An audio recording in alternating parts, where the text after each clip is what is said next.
है stock news में।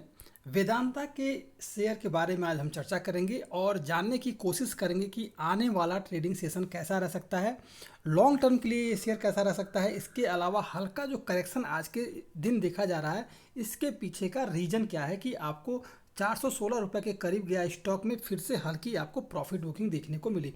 तो इन सब पे हम चर्चा करेंगे। तो अगर आप मेरे चैनल पे पहली बार विजिट कर रहे हैं तो सब्सक्राइब करें ताकि आपको इसी तरह के लेटेस्ट इन्फॉर्मेशन मिलता रहे।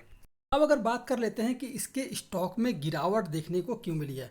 देखिए, ये जो स्टॉक है, अगर देखा जाए इस स्टॉक को, तो ये लगभग 15 मार्च से लगातार इसके स्टॉक में आपको रैली बनी हुई है और 15 मार्च को ये स्टॉक लगभग 357 रुपये के करीब था और इसने हाई जो बनाया है पिछले कुछ दिनों में, यानी कि केवल आज 25 तारीख है और 15 तारीख से इस स्टॉक में रैली बनी हुई है। यानी कि केवल 10 दिनों के अंदर इस स्टॉक ने लगभग जो है 357 रुपये का जो शेयर था वो 417 रुपये के करीब गया था। यानी कि इस स्टॉक को देखा जाए तो लगभग जो है 60 रुपये तक की इसके स्टॉक में हमें तेज़ी देखने को मिल सकी है। तो अब ये बात सामने निकल के आ रही है कि गिरावट क्यों है। देखिए, अगर लगातार कुछ दिनों से इसके स्टॉक में रैली बनी हुई है तो हल्की प्रॉफिट बुकिंग आनी लाजमी है, यानी कि हल्की प्रॉफिट बुकिंग आएगी ही आएगी। ऐसा नहीं हो सकता कि इसके स्टॉक में लगातार आपको तेज़ी देखने को मिल जाए।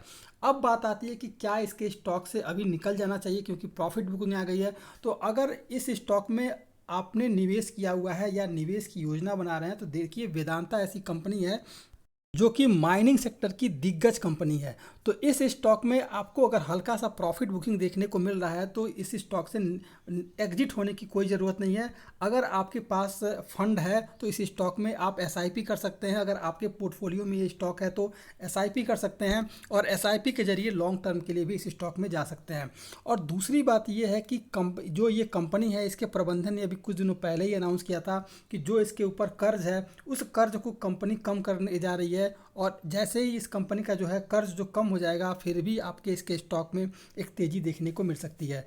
दूसरी बात यह है कि इसके स्टॉक में और भी तेज़ी की संभावना इसलिए बनी हुई है क्योंकि इलेक्ट्रिक व्हीकल और रिन्यूएबल एनर्जी की मांग जो है लगातार बढ़ रही है और इसके अलावा जो है मेटल और मिनरल की डिमांड भी मजबूत होती जा रही है, जिससे कि आपको इसके स्टॉक में अभी और भी तेज़ी देखने को मिल सकती है। तो अगर इस स्टॉक में अगर आप निवेश किए हुए हैं, आपके पोर्टफोलियो में है या आपके पोर्टफोलियो में नहीं है, तो इस स्टॉक में खरीदारी की जा सकती है और लॉन्ग टर्म के लिए इस स्टॉक में बना रह सकता है। लगभग जो है आने वाले अभी 2 से 3 वीक में आपके इसके स्टॉक में लगभग 500 का टारगेट जो है ये स्टॉक अचीव करता हुआ देखने को मिल सकता है। वेदांता के हम चार्ट पर एक बार चर्चा कर लेते हैं। अगर देखा जाए तो ये स्टॉक जो है लगभग जो है अपने सभी मूविंग एवरेज के ऊपर इस समय ट्रेड करता हुआ दिखाई दे रहा है। तो अगर इस स्टॉक में आने वाले ट्रेडिंग सेशन में अगर पॉजिटिव सेंटीमेंट होता है तो इस स्टॉक में जो खरीदारी करनी है वो है लगभग 414 रुपये के ऊपर इस स्टॉक में खरीदारी कीजिए। इसके पीछे का अगर रीज़न आप ये देखेंगे कि ये स्टॉक जो है 414 रुपये के करीब जो है कई बार आया हुआ है और यहीं से इसके स्टॉक में आपको गिरावट देखने को मिल रही है और अभी जो ये स्टॉक है जो ट्रेड कर रहा है वो है 411 रुपये के करीब। तो अगर देखा जाए तो जब तक ये स्टॉक 414 रुपये को क्रॉस नहीं कर जाता है तब तक इस स्टॉक में खरीदारी ना करें, वरना आप ट्रैप हो सकते हैं। रही बात इसके स्टॉक में, अगर जैसे ही 414 रुपये को ये क्रॉस करेगा फिर आपको लगभग जो है इस स्टॉक में फिर दोबारा जो आपको एक ऊपर की तरफ एक टारगेट मिलेगा। यानी कि अगर देखा जाए तो जो सपोर्ट निकल के आ रहा है ऊपर की तरफ का वो है 417 रुपये का।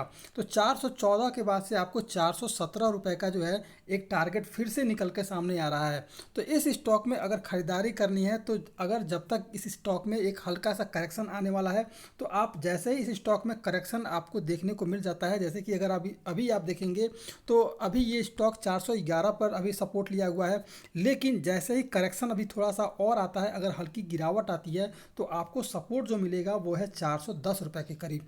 यानी कि 410 रुपये में इस स्टॉक में खरीदारी की जा सकती है और फिर जो है आपको जो टारगेट मिलेगा वो है 417 रुपये का।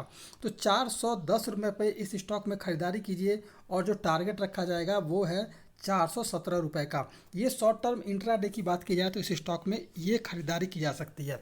लेकिन अगर लॉन्ग टर्म अगर इस स्टॉक में अगर पॉजिटिव सेंटीमेंट बनता है और इस स्टॉक ये जो स्टॉक है लगभग 414 रुपये के ऊपर अगर ट्रेड करता हुआ दिखाई देता है तो फिर जो है इस स्टॉक में जो आपको ऊपर की तरफ का जो सपोर्ट देखने को मिलेगा वो है 417 रुपये का।